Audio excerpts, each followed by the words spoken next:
Gracias a los amables compañeros aquí presentes, los amables oyentes de la Z101. Interesante entrevista esta con Kirsi Jaques, que es la presidenta de la Asociación Dominicana de Administradoras de Fondos de Pensiones.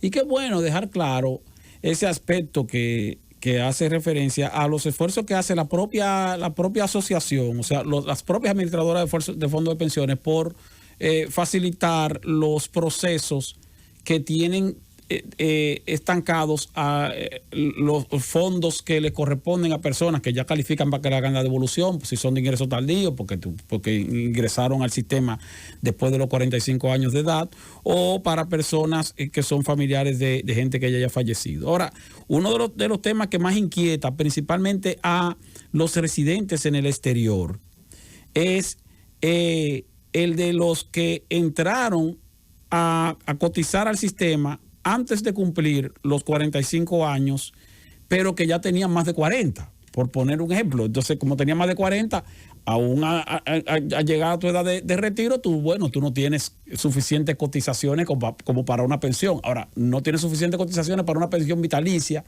ni tampoco reúne las condiciones para que te devuelvan el dinero. Sin embargo, sí puedes optar por, según lo que ella explicó, por una pensión limitada. Cuando decimos una pensión limitada, es una pensión con base en lo que tú tienes ahí y que te dé el equivalente a un salario y medio a una pensión que te dé el equivalente a un salario y medio mínimo más bajo del sector privado. Recuerda lo que hablábamos ayer, Susana, que yo hablaba de un salario mínimo, no un salario mínimo, sino un salario y medio, que serían más o menos 16,000 pesos mensual, porque el salario mínimo más bajo en el sector privado actualmente son 10,700 pesos, más o menos 10,750. Un salario y medio serían 16,300 pesos. Entonces, yo nada más tengo 150 cotizaciones o 100 cotizaciones, porque nada más duré trabajando, 10 años, y luego entonces me fui del país y ya estoy inactivo en la Tesorería de Seguridad Social. Pues ese dinero usted lo tiene acumulado ahí, no se lo van a devolver juntos, pero sí usted puede pedir que se lo entreguen en forma de una pensión proporcional hasta que se agote. Entonces es posible que te diga la AFP, mira, con lo que tú tienes aquí, tú puedes tener una pensión mínima equivalente a 3 años. Entonces podemos pasar mensualmente una pensión de 3 años hasta que se te agoten los cuartos. Y entonces ya es una forma de devolución. Lo único que ahí no te lo van a devolver juntos, sino en forma de una pensión.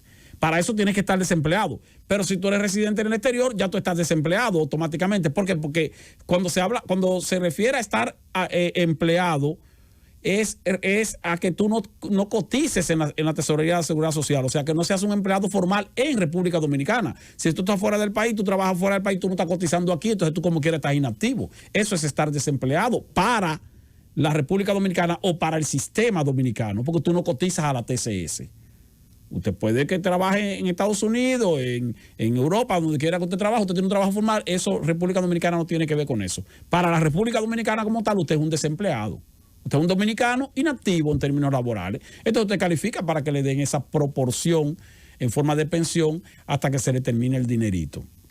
Lo otro es también que como ese dinero no se pierde, si usted está fuera del país y usted no va a venir aquí a hacer ese procedimiento para que le den esa proporción en forma de pensión, entonces usted puede simplemente decirle a sus hijos, miren, o a su cónyuge, cuando yo me muera, hay un dinerito que yo tengo ahí que está acumulado, pero no solo que está acumulado, sino que también está generando intereses. Porque fíjense una cosa, aún usted ya no esté activo, cotizando a la Seguridad Social, el dinero que usted tiene ahí, que quedó acumulado, porque ya usted, por los 5, 6, 10 o 15 años que usted haya durado cotizando, ese dinero que está ahí, está generando intereses. Y genera una tasa de interés promedio superior a la tasa de interés que usted puede conseguir en un banco, un certificado, o superior a la tasa de interés que usted puede conseguir incluso hasta con bonos de Hacienda o del Banco Central en este momento, porque te está dando un promedio ahora mismo debe estar un promedio como de 9%, 9.5%. Vaya a cualquier banco de la República Dominicana con 2, 3, 4, 5 millones de pesos y diga que usted quiere un certificado a 2 a 3 años para ver qué tasa le van a ofrecer, y ninguno le va a dar una tasa de un 9%. Por un certificado. No hay forma de que le den un 9%. Lo más que le pueden dar es un 5.5, 6, 7% tal vez como mucho. Porque las tasas de interés incluso están bajando. Entonces, sin embargo, ahí usted está acumulando un rendimiento mayor. Y su dinero repito, no se pierde. Entonces, eso es bueno tenerlo en cuenta. Otro elemento a tomar en cuenta, y qué bueno que ella lo haya aclarado, es que nosotros tenemos una especie de mito con relación a que, bueno, mira, ese dinero, porque ese dinero es mío. Es verdad que ese dinero es tuyo, pero resulta que de ese dinero que está acumulado ahí en promedio, tú nada más has aportado como empleado un 13%. Tu empleador en promedio ha aportado el 32%. Y el otro 53% de ese dinero es el que se ha generado por los intereses, fruto de las inversiones inteligentes que han hecho las administradoras de fondos de pensiones de esos recursos. Y ese 53% de los intereses que se ha ido acumulando en beneficio de los fondos y en beneficio a su vez de los dueños de esos fondos, que son los trabajadores, eso es aparte de lo que se gana la AFP.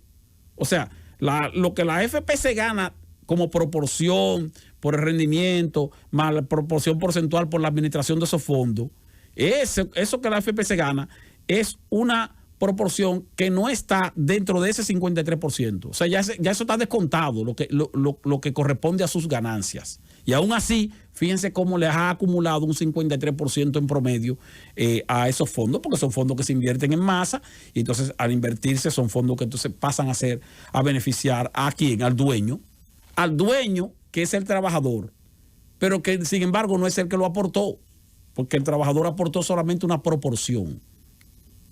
Usted sabe lo que usted invertir o tener invertido, qué sé yo, vamos a poner que usted tenga invertido 130,000 pesos y que usted tiene 130,000 pesos que usted lo puso de capital suyo, pero que entonces donde usted lo depositó, esa entidad le diga a usted, mira, esos 130,000 pesos ahora tú tienes 1,000,000, porque tú aportaste 130,000, pero tu empleador aportó 320,000.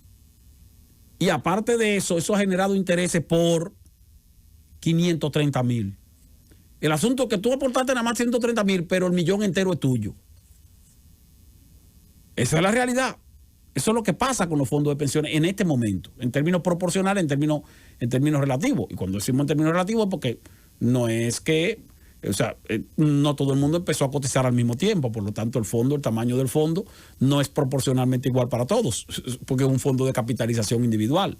La proporción mía tal vez es mayor a la proporción de José Luis, porque José Luis empezó tal vez a cotizar más tarde que yo, o consiguió su empleo posterior a la entrada en vigencia del sistema, y yo tal vez conseguí empleo en el mismo momento en que entró en vigencia el sistema, por poner un ejemplo, por ponerlo más o menos entendible, porque el sistema empezó en junio del año 2003. Y se calculan los 45 años de edad, o se calculaban los 45 años de edad, más o menos 45 años de edad, para calificar como ingreso tardío, a partir del 1 de junio de 2003, pero ya no se calcula así, que fue algo a lo que no se refirió doña Kirsi, porque tal vez no le preguntamos. ¿Por qué ya no se calcula así? Porque ahora hay una resolución de la CIPEN, que yo mencioné ayer, que es la 435-20, que data del mes de octubre del año pasado, que establece como afiliado de ingreso tardío, no a aquel que tenía 45 años o más el 1 de junio de 2003, sino a aquel que tenía 45 años o más cuando su empleador comenzó a cotizarle en la Tesorería de Seguridad Social. Posiblemente empezó a cotizar por primera vez en el año 2004 o en el año 2005 o en el año 2006, teniendo más de 45 años. Pero eso es asumiendo que usted consiguió su primer empleo formal después que entró en vigencia el sistema a partir de ese año, 2003, 2004, 2005, 2006, lo cual es improbable, o tal vez hay una proporción porcentual muy baja ahí. O sea, que una persona consiga su primer empleo formal con más de 45 años posterior al año 2003. O sea, del 2003 para acá es difícil. La mayoría de gente consiguió su empleo estando más joven o ya tenía empleo, había tenido empleo formal. O sea, eso, pero es una especificación que está ya reglamentada. ¿A partir de cuándo el sistema reconoce a un afiliado de ingreso tardío? A partir de que ese afiliado haya tenido más de 45 años cuando cotizó por primera vez. No cuando se inició la cotización el 1 de junio de 2003, no necesariamente. Entonces también eso a tenerlo en cuenta. Y lo otro es un aspecto que todavía está en veremos y que en algún momento habrá que hablar de eso. Yo no quiero profundizar sobre esa parte. Y es sobre la situación que tienen cotizantes a la seguridad social que son o eran empleados privados o son todavía empleados privados, pero que al mismo tiempo son empleados del sector público en el área del magisterio, porque existe lo que se conoce como el INAVIMA, que es una especie de fondo de pensión particular aparte de la ley 8701, pero que cotizan a través de la TCS.